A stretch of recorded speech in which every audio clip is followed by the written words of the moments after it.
अब खूनी मंडे के साथ साथ हमारी नई पेशकश फ्रीकी फ्राइडे भी एंजॉय करो। Check out our new exclusive horror story phone call only on our Spotify podcast the horror show by खूनी मंडे।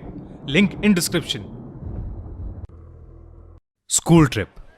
आयु बस में बैठा बस यही सोच रहा था कि वो पहाड़ कैसे होंगे। आयु जो 15 साल का था, पिछले 3 साल से चंडीगढ़ में ही रह रहा था।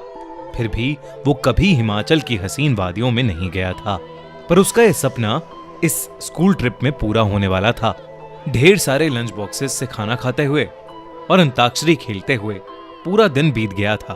वो शिमला पहुंचने ही वाले थे कि पता नहीं कैसे उनकी बस जो कुछ मिनट पहले एकदम ठीक चल रही थी, उसमें से धुआं निकलने लगा। रात बहुत हो चुकी थी और बच्चे साथ में थे, तो सब टीचर्स ने मिलकर फैसला लिया कि वो पास में ही एक होटल के अंदर रुक जाएंगे और सुबह मैकेनिक को बुलाकर बस ठीक करवाकर शिमला के लिए वहां से निकल जाएंगे।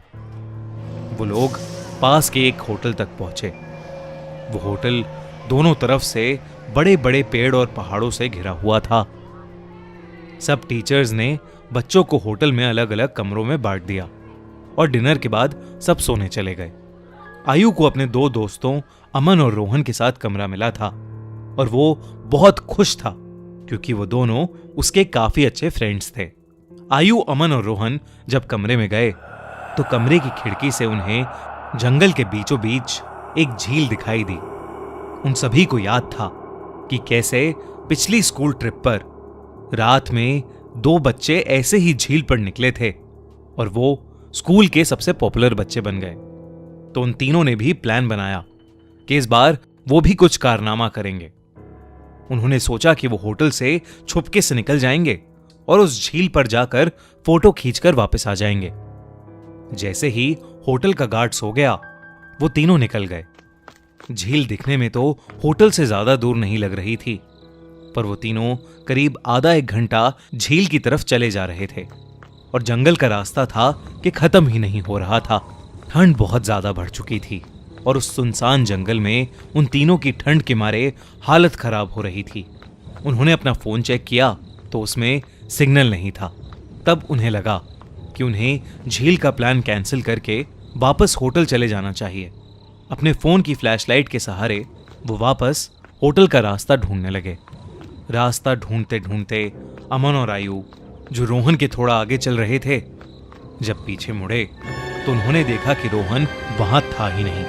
तभी उन्हें अपने पास में से किसी के भागने की आवाज आई। वो बहुत घबरा गए, पर क्योंकि वो रोहन को अकेला नहीं छोड़ सकते थे तो उन्होंने उस कदमों की आवाज का पीछा किया। वीरान और घने जंगल के बीच वो उन कदमों की आवाजों का पीछा करते गए, जो कुछ मिनटों बाद बंद हो गई। रोहन उनको अभी तक नहीं दिखा था और अमन और आयु अब बहुत ज्यादा डरने लगे थे। लेकिन तभी उन्हें ऐसी आवाज आई कि मानो कोई जमीन खोद रहा था। वो धीरे धीरे उस आवाज के पास गए और झाड़ियों के पीछे से उन्होंने देखा कि और कोई नहीं बल्कि रोहन ही जंगल में एक गड्ढा खोद रहा था। उन्होंने डर के मारे रोहन को पुकारा। रोहन उनकी तरफ मुड़ा और उन्हें गुस्से से भरी आंखों से देखने लगा। उसकी आंखें एकदम काली पड़ चुकी थीं, जैसे किसी ने उसके अंदर से आंखें ही निकाल ली हों। अमन रोहन के पास गया और उसने रोहन के कंधे पर हाथ रख के उससे पूछा कि उसे क्या हुआ है।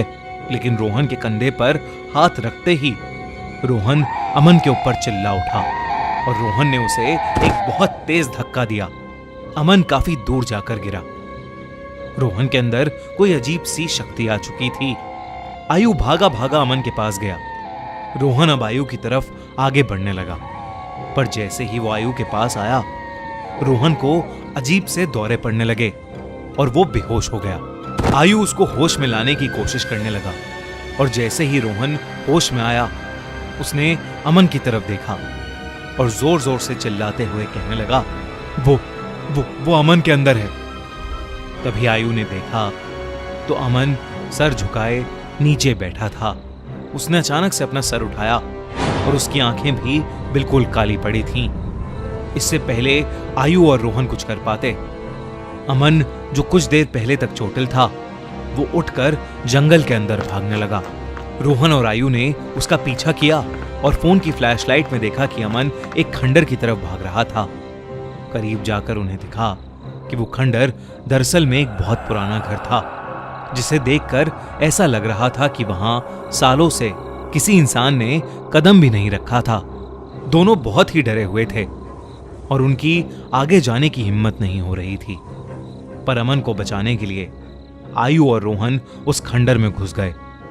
ऊपर के एक फ्लोर से उन्हें एक आवाज आ रही थी। वो उस आवाज के पास पहुंचे तो जो उन्होंने देखा उस पर उन्हें विश्वास ही नहीं हुआ। उन्होंने देखा कि अमन बेहोशी की हालत में हवा में लटका हुआ था और एक बूढ़ी औरत उससे बात कर रही थी। उस औरत का चेहरा बहुत भयानक था।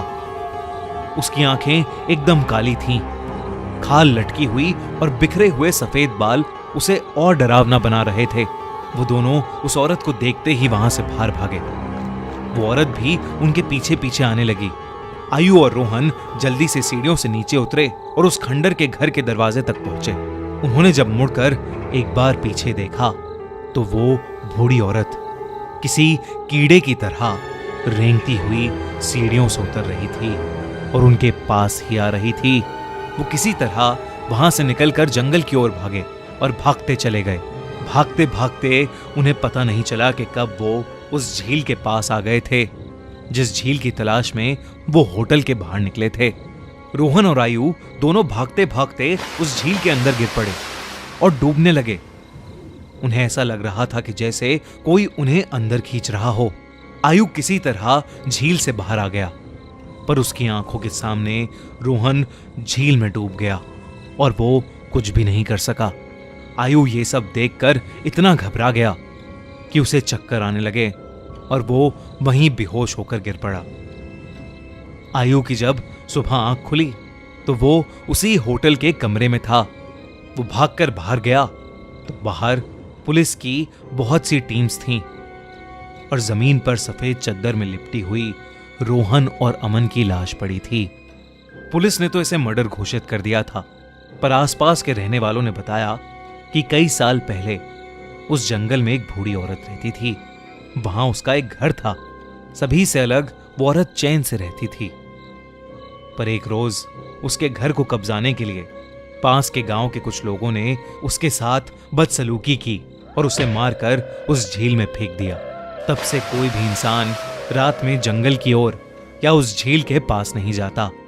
कहते हैं कि उस बूढ़ी औरत की आत्मा अभी भी वहां अपने बदले के लिए भटकती है। काश ये बात इन तीनों दोस्तों को पता होती तो शायद आज आयु के साथ साथ रोहन और अमन भी जिंदा होते। हमारी अगले हफ्ते की कहानी भेड़िया हॉरर स्टोरी स्पॉटिफाई पर ऑलरेडी लाइव है, तो डिस्क्रिप्शन में दी गई लिंक पर क्लिक करिए और जल्दी से उसे सुनिए। और अगर आपको ये वीडियो अच्छी लगी तो हमारा चैनल खूनी मंडे सब्सक्राइब करना बिल्कुल मत भूलना।